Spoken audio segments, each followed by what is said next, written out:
Bismillahir Rahmanir Rahim. Alhamdulillah. Wassalatu wassalamu ala Rasulillah amma ba'd. Brothers and sisters in Islam, I greet you with the warmest Islamic greetings of peace. Assalamu alaikum wa rahmatullahi wa barakatuh. My dearest brothers and sisters, today is a very important topic. Because today we're going to address how can we give good reasons for the existence of Allah subhanahu wa ta'ala to the wider community, to the non-Muslim community. How can we articulate a positive, strong case for the existence of Allah? This is a very important topic because we're living in the West, we're living in America, in Britain, in Europe, and as Muslims, we have a challenge because Muslims, or Islam itself, is the last remaining rational religion. And what I mean by rational is not materialist. What I mean by rational is that our text is in line with the aql. As Ibn Taymiyyah wrote and once said, that there is no differentiation, there is no contradiction between the aql and the naql. The intellect and the text itself, meaning the Qur'an and the Sunnah of the Prophet Muhammad sallallahu alaihi wasallam. But what we have to do is have a sound aql, a sound intellect, an intellect that is in tune with reality. So what we have to do as Muslims is to stand up to the challenge of the neo-atheists, the Richard Dawkins of the world, the Sam Harris of the world, the Christopher Hitchens of the world, and say, hold on a second, we have a tradition that is very strong. Not only does it revive people's hearts, but it elevates the intellect of man, and it shows very good reasons that the divine exists. And this is what I want to hopefully show you today, so we could have a conversation today, so we could address strong arguments for the existence of Allah, and respond to atheist contentions, respond to the question that the atheists may pose to the Muslim. Now before I get into the arguments, I want to discuss something important. Something which really talks about our own very existence as human beings. Because we have to realize, brothers and sisters, atheism, in my humble opinion, has nothing to do with science or philosophy. It's to do with psychology. Because in the Qur'an, if you think about it, Allah subhanahu wa ta'ala rarely mentions the point of atheism. Rather, always talks about tawheed, the oneness of Allah subhanahu wa ta'ala, the power of Allah, the oneness with regards to His names and attributes, the oneness with regards to His rububiyyah, His lordship, uluhiyyah, oneness with regards to singling out Allah subhanahu wa ta'ala in worship, and singling Him out with regards to seeking help and aid. This is the Qur'an. It's full of tawheed, full of the oneness of Allah. And in some places, it mentions, it makes us reflect upon the reality of the universe. Can it come from nothing? Can we exist just out of nothing? Can we come into being out of nothing?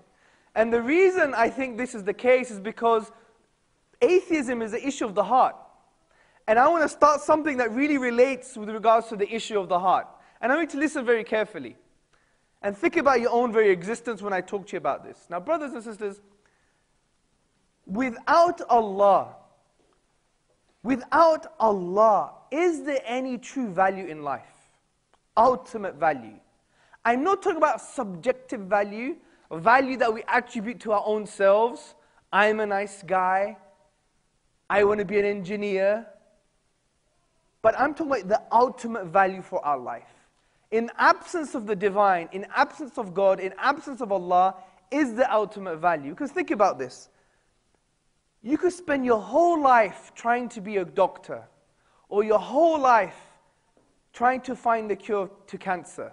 You could spend your whole life trying to seek justice and peace in the world, and be a politician that does achieve global peace.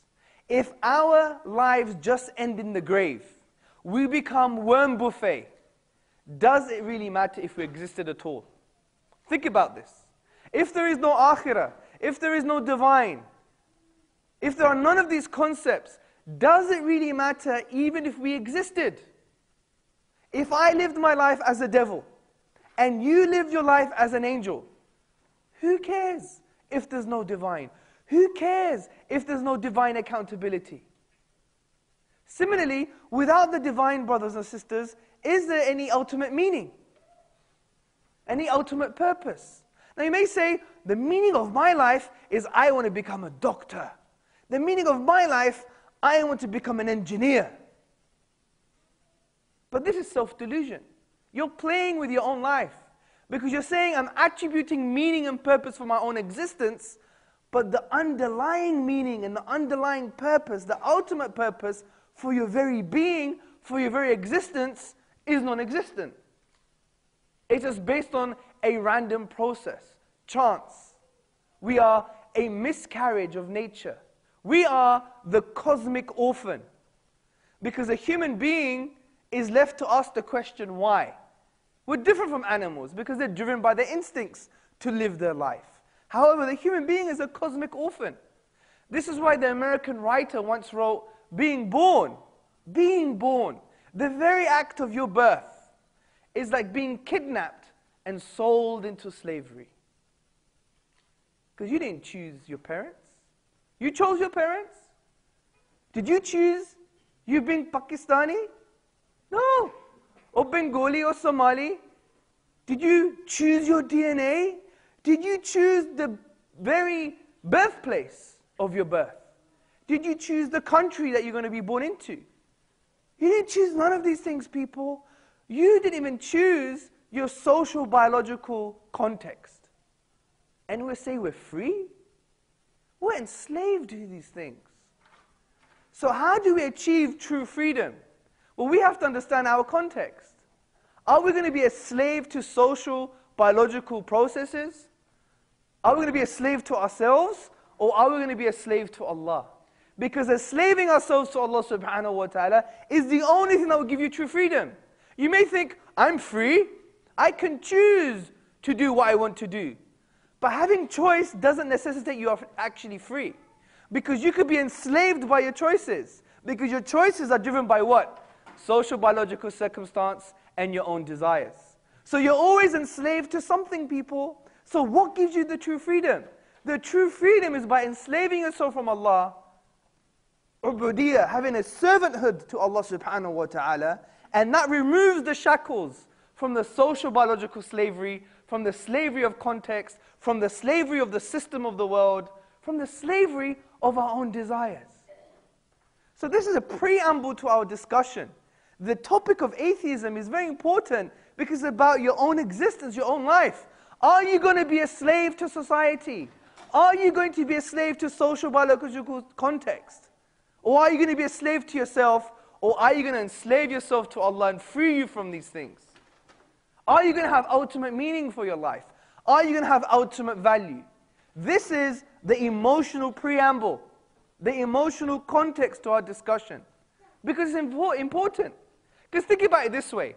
From an atheist worldview, if we are just molecules, we're just matter, then I ask you the question, does it really matter? Think about it. Why do we attribute values to these things? A bombing somewhere of innocent human beings, from an atheist perspective, is not killing of innocents. It's just a rearrangement of molecules. Think about it. Because if you're just carbon and rearrangement of molecules, then we're just a rearrangement of matter, of energy. So this leads nicely for us now to enter into a very rational discussion upon the existence of Allah subhanahu wa ta'ala. Now we've dealt with the emotional, existential context, which basically means, what does it mean to exist? Without Allah, we don't really have any meaning or value. So brothers and sisters, listen very carefully to some of the arguments I'm going to use to give a good case for the existence of Allah. And these arguments belong to the Qur'an. Now we have to be very careful when we argue, or when we discuss, or we have a conversation with someone, that we do not use a basis for our discussion, or a premise for our discussion, that doesn't belong in the Qur'an and the Sunnah. This is very important, because sometimes we could enter into blameworthy kalam. Now blameworthy kalam is not talking and being philosophical, that's fine. It is using your basis for your discussion and it not being related to the Qur'an and Sunnah. It's very important. So in order for us to have a safe discussion, we must first start with the principles based upon the Qur'an and Sunnah. Now it doesn't mean you have to mention what the Qur'an says necessarily, but as long as those ideas exist within our tradition, it's very important, brothers and sisters. So let's take the first argument. The first argument I call is that Allah makes sense of the beginning of the universe. Allah subhanahu wa ta'ala makes sense of the beginning of the universe. Now we know, according to the Qur'an and the Sunnah, that we don't believe in the eternality of the universe. We don't believe the universe is eternal. Okay? This was one of the responses of the atheists. Like a famous atheist called Bertrand Russell, he made the claim and said, you know what? The universe is a brute fact. It's just there, has no beginning, no end, it's eternal. The type of Aristotelian view that unfortunately some of the Muslims adopted in the age where we didn't really understand what the Qur'an and Sunnah was talking about. This is why the likes of Ibn Taymiyyah came along and actually dealt with these arguments. So the Qur'an says, no, the universe had a point and had a beginning in time. Now this is exactly what the scientists say, because they talk about the Big Bang. Has everyone heard of the Big Bang? Now, the Big Bang, according to cosmologists, is that space, matter, and energy and time were all created at an event called the singularity. Okay? Called the singularity. And the whole of space-time was actually created. The whole of space-time was actually created. And there are various models of the Big Bang, but each variation of the model necessitates a beginning in time. This is almost a consensus, an ijma'a amongst the cosmologists, amongst the scientists. This is why Alexander Vilenkin, he's one of, if not the best, theoretical cosmologist on the planet. Alexander Vilenkin, he says, look, this is proof now. The cosmologists cannot run away from the fact that the universe began to exist. The universe had a beginning in time. And we also know that the universe must begin to exist, that the universe had a starting point, because if the universe never had a starting point, it would mean that the past of the universe is infinite. If the universe never began, it means the history of the universe is infinite. But I ask you the question, brothers and sisters, can the infinite exist in the material world? Can we have the infinity in the material world? Well, let me give you an example. Say I wanted to give a big hug to Sheikh Yusha Evans, yeah? I want to give him a hug, right? I can't give him a hug until you, brother, give me permission. But you can't give me permission until the brother next to you gives you permission.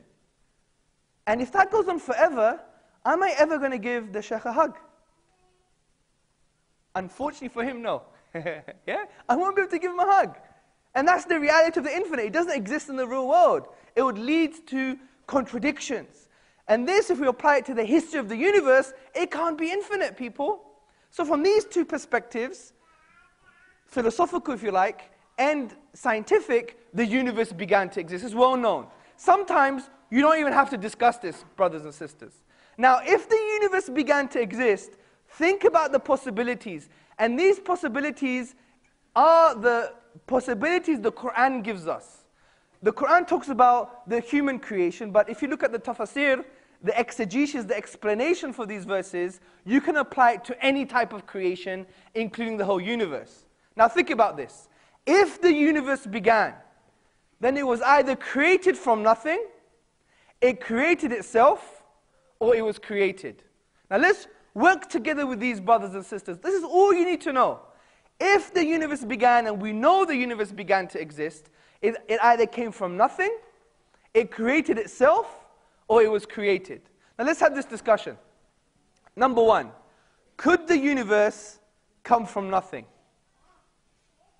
But out of nothing, nothing comes. This is an undeniable principle, brothers and sisters. It's an undeniable principle. For example, if I said to you, on my left appeared a grey rhino, would I claim that it came out from nothing? Would you agree with me that it could just pop into existence out of nothing?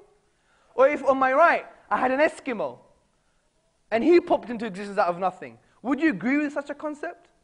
If you heard a noise, would you say that noise just appeared from nowhere? Would you? This is an undeniable principle. Out of nothing, nothing comes. This is why even non-Muslim thinkers agree with this. Like P.J. Swart, in his publication About Time, he says, if there's anything we can find inconceivable, is that something could arise from nothing. Now the second option is, the universe created itself. Now why would we think this is crazy? Why would we think self-creation is crazy? Well, listen to these few points.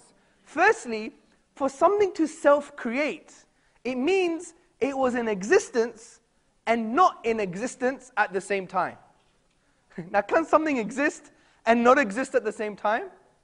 Now, if you don't understand this, let me give you a nice example, and I'll ask you a question. Can your mother give birth to herself?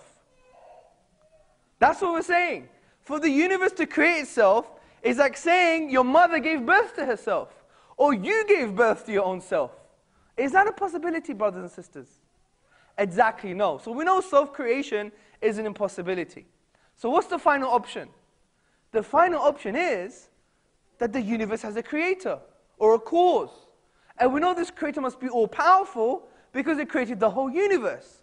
We know this creator must be intelligent because it created the laws of the universe, and a lawgiver indicates that it's intelligent. We know this creator or cause must be uncaused. Why are we saying this? Because some people say, well, who created the creator then? Well, we could answer this by saying, if we do this all the time, then we'll never have creation. Now, work with me here. If we say who created the creator, what stops us from saying who created that creator, that created the creator, that created the creator? Sorry. And then what stops us from saying who created that creator, that created that creator, that created that creator, that created that creator, that created creation? But then what stops us from saying, well, who created that creator, that created that creator, that created that creator, that created that creator, that created that creator, that created that creator, that created that creator, that created creation? If I do this forever, would we ever have creation? Would we ever have creation? No. Just like the example I gave you by hugging the sheikh. I would never hug the sheikh if I had to ask permission from someone and that permission had to go on forever. Similarly, with creation and the creator, it just wouldn't make sense if we have a forever chain of creators. It just wouldn't make sense. So necessarily, he has to be uncreated. So what we've done here, brothers and sisters, just using our aql, we've come to agree with what the Qur'an said 1400 years ago. We know Allah subhanahu wa ta'ala said in the 112th chapter, قُلْ هُوَ اللَّهُ أَحَدٌ اللَّهُ الصَّمَدُ لَمْ يَلِدْ وَلَمْ يُولَدْ وَلَمْ يَكُنْ لَهُ كُفُوًا أَحَدٌ. Say, Allah is one, the uniquely one, ahad, uniquely one. He's the eternal, the absolute. He begets not, nor was he begotten, and there is nothing like unto him. So look what we've done, just by analyzing the universe that it began to exist. We know it couldn't come out of nothing. We know it can't self-create. Therefore, it must have a creator. Very simple argument. And wallahi, brothers and sisters, you pose this to an atheist, and the majority of them won't have a way out. It's a simple argument based upon the logic of the Qur'an.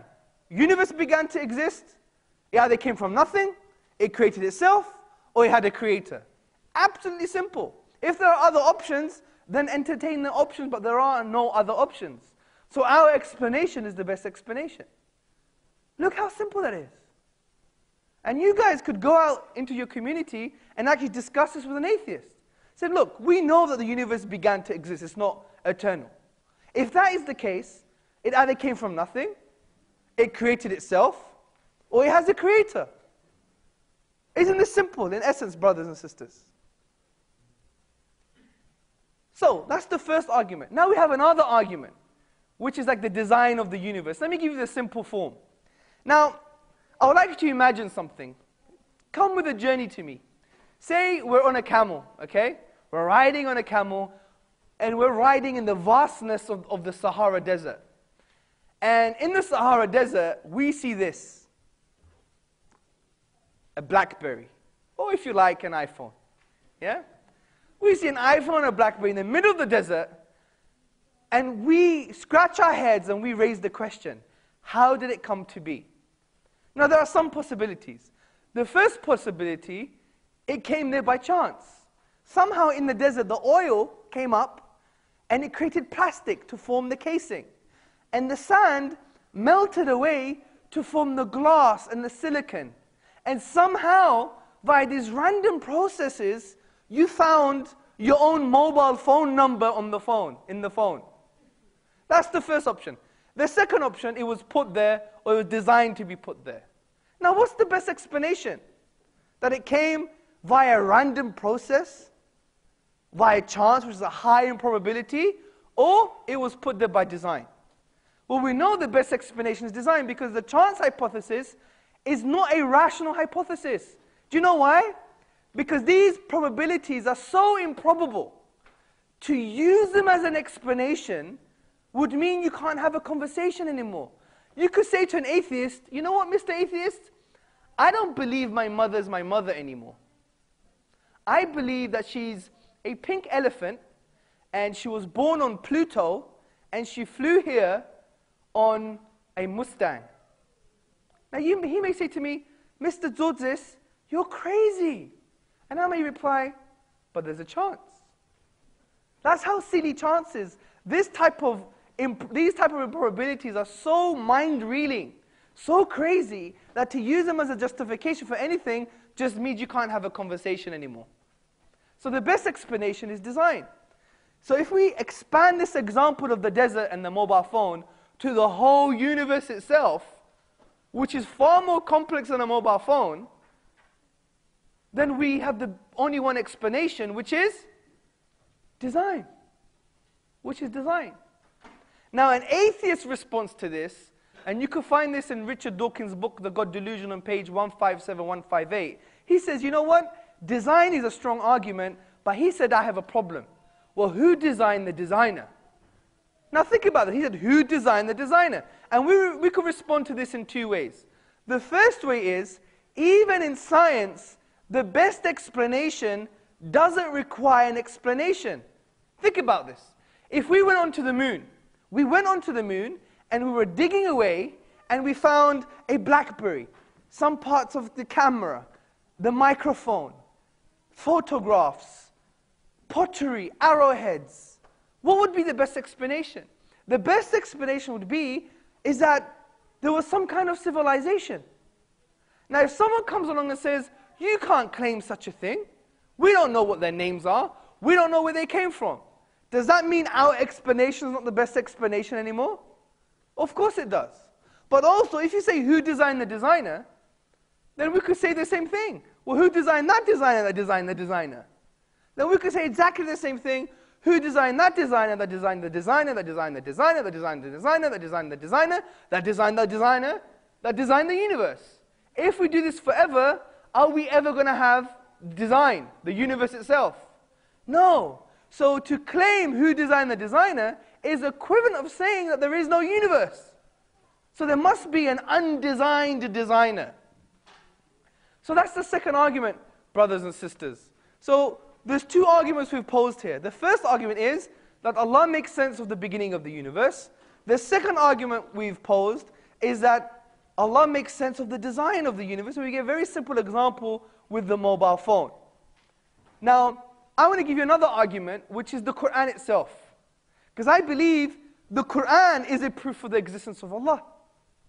Because if you could prove this book is from the divine, or you can't find any natural reason for this book, you can't explain it naturally, you can't explain it came from a man, you can't explain it came from anything intelligent within the material world, then the best explanation is it came from the supernatural. The best explanation is that it came from the divine.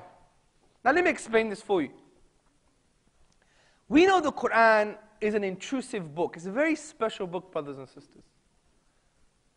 Because the Qur'an is the only religious book that seeks to engage with your aql, with your intellect. It seeks to engage with your nafsiyah, with your disposition, with your psychology, with your heart, with your soul, with your fitrah, with your natural state. And the Qur'an does this in a forceful way. But this forcefulness is not negative.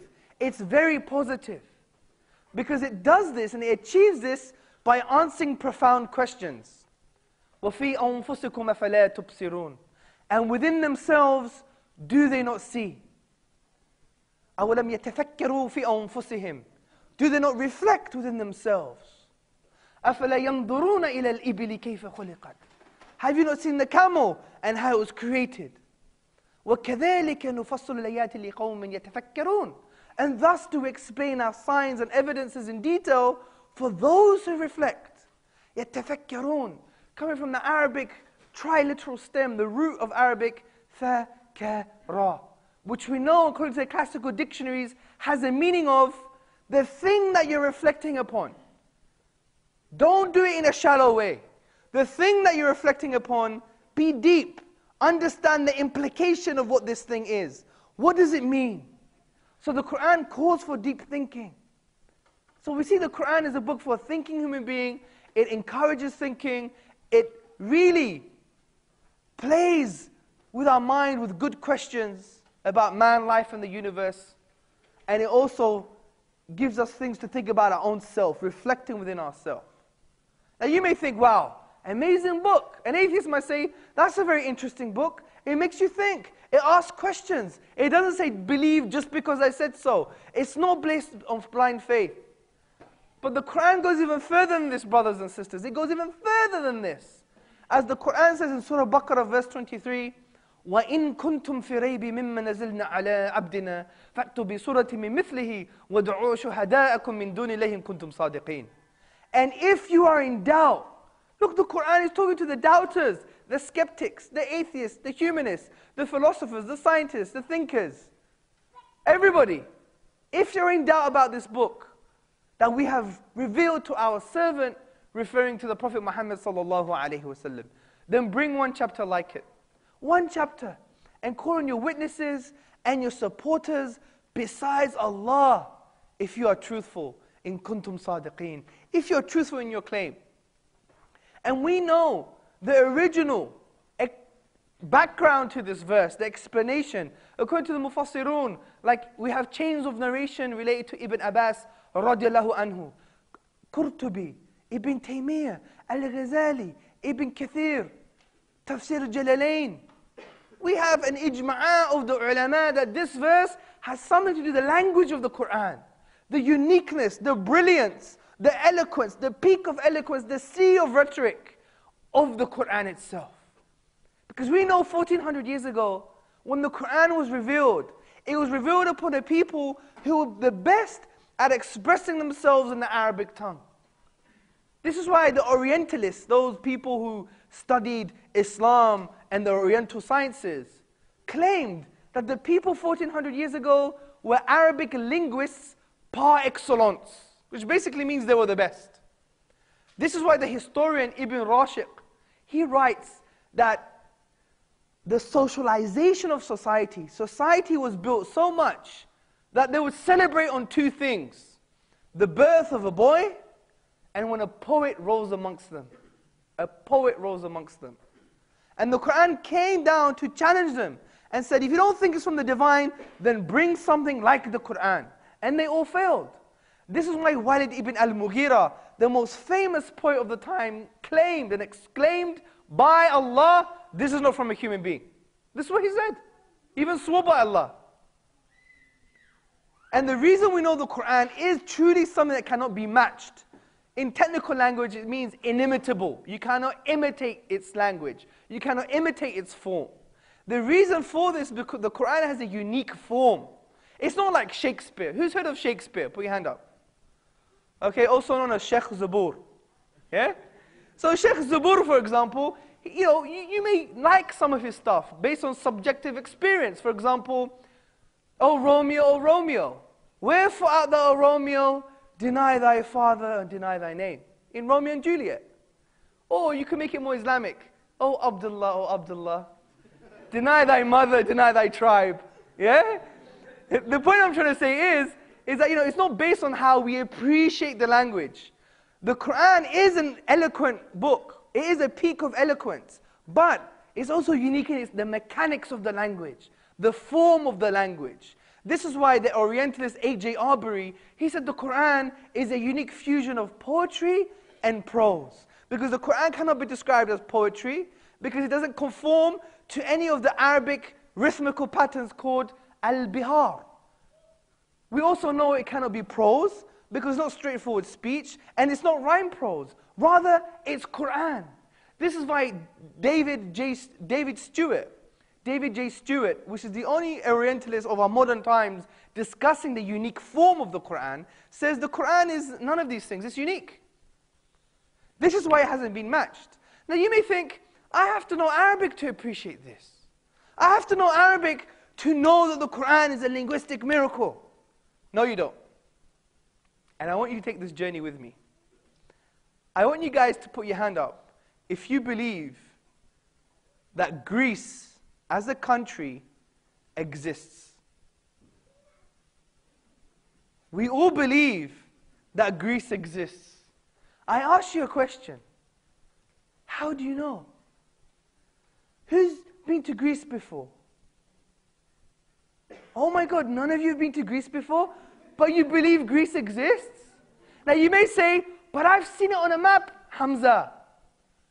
Okay, so if I took this book and imagine it's a map, and I drew a map, and in the Pacific Ocean, I put a triangle. And on that triangle I said, this is the island, and it's called Fufula. And I'm from the island, I'm a Fufulonian. Would you believe me? Now, have you spoken to a Greek person before? In Greece? No. So how do you know, brothers? You have yaqeen. You have certainty that Greece does exist. How do you know? Videos. So if I made a video of the Fufulonians, yeah? Would you believe me? Just because you saw a video?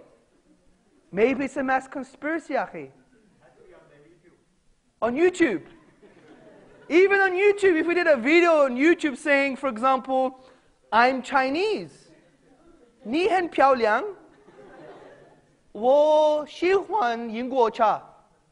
我们出去当了. Would you believe me that I'm Chinese? Just because I make that claim? So what? So why? Why on earth do you believe that Greece exists? Social studies? According to social studies, I'm a terrorist, man. You're going to believe I'm a terrorist? So why do we believe Greece exists? Sorry?